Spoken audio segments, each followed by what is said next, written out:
projet entrepreneurial. Et je gère tout en fait de A à Z, c'est-à-dire je gère aussi bien le dessin, la production du dessin, la production des tirages des séries limitées, ainsi que la communication, la visibilité, la notoriété du dessin.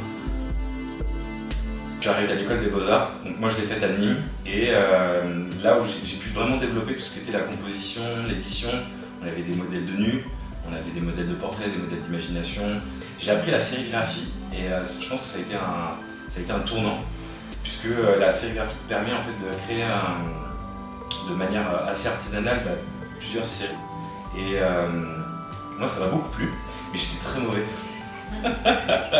C'est-à-dire que à chaque fois que je faisais des tirages, j'avais toujours des problèmes. Il n'y avait jamais un tirage qui était correct. Et à la fin, j'ai dit bah voilà, ça va devenir mon sujet artistique. Et donc j'ai développé ça comme sujet, c'était de reproduire l'unique. C'était complètement paradoxal puisqu'on ne peut pas reproduire l'unique, mais avec justement ces incidents et ces pertes de contrôle, parce que je perdais le contrôle de l'impression. Et ben ça donnait ça donnait un certain cachet. Mais chaque tirage était subtilement unique par rapport à l'autre.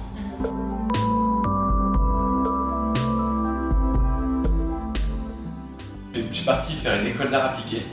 J'ai fait les choses à l'envers. Généralement, il y en a qui font art appliqué et ensuite ils font une école d'art. Moi, j'ai fait l'inverse, en me disant que j'allais me professionnaliser. Et là, j'ai découvert le web design, le code, le langage, la programmation. Et ça m'a ouvert tellement de trucs. Parce que j'ai découvert en fait vraiment ce que c'était que le digital. La création sur ordinateur, de ce qu'on pouvait faire, des machines, etc., de la robotique.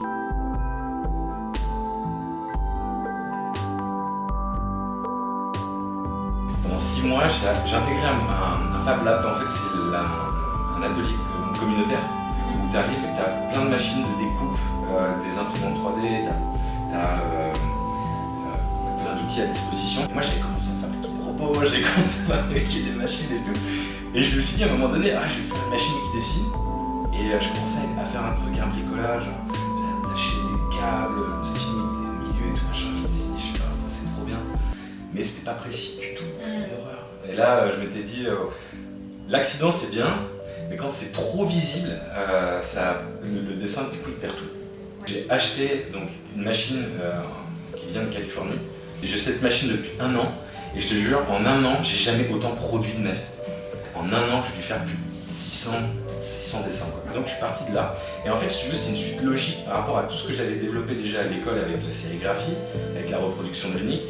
L'installation, je t'ai dit, avec l'imprimante, le bras robotique qui tient l'image qui glitch, c'est pareil, c'est une histoire de reproduire l'unique. Et tout ça, en fait, ça a un sens en me disant que même si c'est un dessin qui est digital, qui est numérique à la base, qui est fait par ordinateur, vu que c'est une machine qui le produit, mais avec une sorte de système, parce que c'est un stylo en fait qui est tenu, et ben, le dessin va être différent du précédent, donc les séries sont jamais vraiment quasiment des originaux. Et en fait, ça crée une certaine humanité au dessin. Ça donne une chaleur, ça donne un cachet. J'avais déjà dessiné des portraits de femmes, et je me suis dit, je vais quand même travailler ça. Parce que dans l'art, la représentation féminine, elle est très forte. Je pense que depuis la création entre guillemets, de l'art, la femme a toujours été représentée. Je me suis dit, bon, autant s'engouffrer un peu là-dedans, de récupérer cette matière. Mais quand je suis venu ici à Paris, j'ai vécu une sorte de choc et découvert en fait qu'il y avait une sorte de bouillon social ici à Paris qui est très intéressant. Et toutes les œuvres artistiques que j'ai faites avant n'étaient pas très engagées. Je me suis dit, bon, il faut que je fasse quelque chose avec une valeur, il faut que je crée des valeurs, une valeur politique avec les dessins que je fais. Pour pas simplement représenter, comme le font la plupart des artistes, représenter l'esthétisme d'un portrait ou d'un corps féminin, moi je voudrais y ajouter quelque chose un peu supplémentaire. Moi ce que j'aimerais c'est je sais pas, avoir un contact un peu plus franc, un peu plus direct, savoir ce que je dessine, ce qu'elle en pense, etc. Donc j'ai commencé à poster une annonce en disant que je recherchais des modèles sur mon Instagram. Et en disant, écoutez, je vous dessine, il n'y a pas de souci, tout machin, ça me ferait super plaisir. Et j'en ai eu une, deux, et en fait le délire c'était que si je si je faisais leur portrait, il fallait juste qu'elles envoient une story, qu'elles publient aussi une story avec mon annonce en disant que j'étais en recherche de modèle. Et ça n'a pas traîné. Ouais, je pense. Si je me suis fait. Mais alors, j'ai dû en faire 100, 150, je pense. Je l'ai réuni sous un hashtag qui s'appelle Femme étonnante. Parce que moi, ce que je veux, c'est ce que je te dis, c'est que j'ai envie de montrer une personnalité, quelqu'un qui a une histoire à raconter. Donc, je me suis dit que sous le hashtag Femme étonnante, ça avait un sens par rapport à ce que je voulais faire en termes de projet. Alors, avec toutes, à peu près, j'ai une grande majorité, je discute avec elles.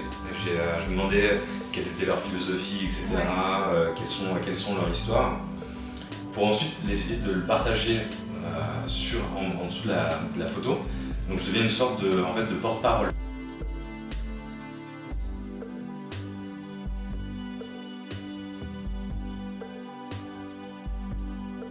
À la fin de l'année, je fais une campagne de crowdfunding.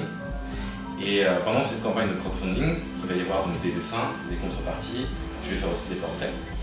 Et je vais installer en fait un système de les 15% des bénéfices qui sont faits avec cette campagne participative vont aller à l'association ONU pour les femmes.